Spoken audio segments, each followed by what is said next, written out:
ലോകത്തെ മാറ്റിമറിച്ച വലിയ വലിയ ഐഡിയകൾ ഉറക്കത്തിൽ നിന്ന് സ്വപ്നം കണ്ടുണ്ടായതാന്ന് പറഞ്ഞാൽ വിശ്വസിക്കുമോ?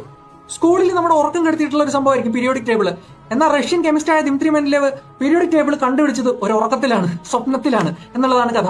അതായത് അദ്ദേഹം കെമിക്കൽ എലമെന്റ്സിനെ എങ്ങനെയൊക്കെ അറേഞ്ച് ചെയ്യാമെന്നതിനെ പറ്റി ചിന്തിച്ച് അദ്ദേഹത്തിന് ഒരു ഐഡിയ കിട്ടാതെ അദ്ദേഹം തളർന്നു പോവാണ്, ഉറങ്ങുകയാണ്. അങ്ങനെ ഉറക്കത്തിൽ അദ്ദേഹം കാണുകയാണ് അറ്റോമിക് മാസിനനുസരിച്ച് എലമെന്റ്സിനെ അടുക്കി വെച്ചിരിക്കുന്നു ഒരു റോയിലേക്ക്. പിന്നെ അതുപോലെ ഓരോ കോളത്തില് ഒരേ പ്രോപ്പർട്ടീസ് ഉള്ള എലമെന്റ്സ് എല്ലാം ഒരു കോളത്തിൽ വരുന്ന രീതിയിൽ കാണുന്നു. ഇദ്ദേഹം ഉറക്കത്തിൽ നിന്ന് എണീക്കുന്ന വഴി ഇതെല്ലാം നോട്ട് ചെയ്യുന്നു. അങ്ങനെയാണ് പീരിയോഡിക് ടേബിളിന്റെ ഫസ്റ്റ് ഫോം ഇദ്ദേഹം ക്രിയേറ്റ് ചെയ്യുന്നത്.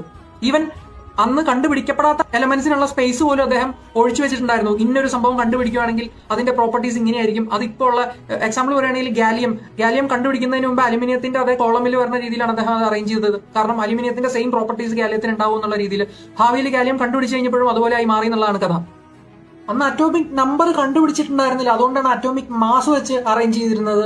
പിന്നീട് 1913 ഹെൻറി മോസ്ലിയാണ് അറ്റോമിക് നമ്പർ കണ്ടുപിടിക്കുന്നത്. അതിനുശേഷമാണ് ഇപ്പൊ നമ്മൾ കാണുന്ന രീതിയിൽ അറ്റോമിക് നമ്പർ വെച്ച് പീരിയോഡിക് ടേബിളിൽ അറേഞ്ച് ചെയ്ത് തുടങ്ങുന്നത് എലമെന്റ്സിനെ. എന്തായാലും ക്രിയേറ്റീവ് പ്രോബ്ലം സോൾവിംഗിൽ ഉറക്കത്തിനുള്ള പങ്ക് ചെറുതല്ല എന്നുള്ളതാണ് ഈ കഥ കൊണ്ട് ഉദ്ദേശിക്കുന്നത്. അത് തന്നെയാണ് പിന്നീടുള്ള ഉറക്കത്തെ പറ്റിയുള്ള എല്ലാ പഠനങ്ങളും പറയുന്നത്. ഒട്ടും ഉറങ്ങാത്തൊരു ഫ്രണ്ട് ഉണ്ടെങ്കിലും ഒത്തിരി ഇറങ്ങുന്ന ഒരു ഫ്രണ്ട് ഉണ്ടെങ്കിൽ ഈ കഥ ഷെയർ ചെയ്ത് കൊടുക്കാവുന്നതാണ്. And I will be back with more stories. ഉറക്കത്തിന്റെ കഥയും കണ്ടുപിടുത്തിന്റെ കഥയും തീരുന്നില്ല. Stay tuned and do follow. Bye.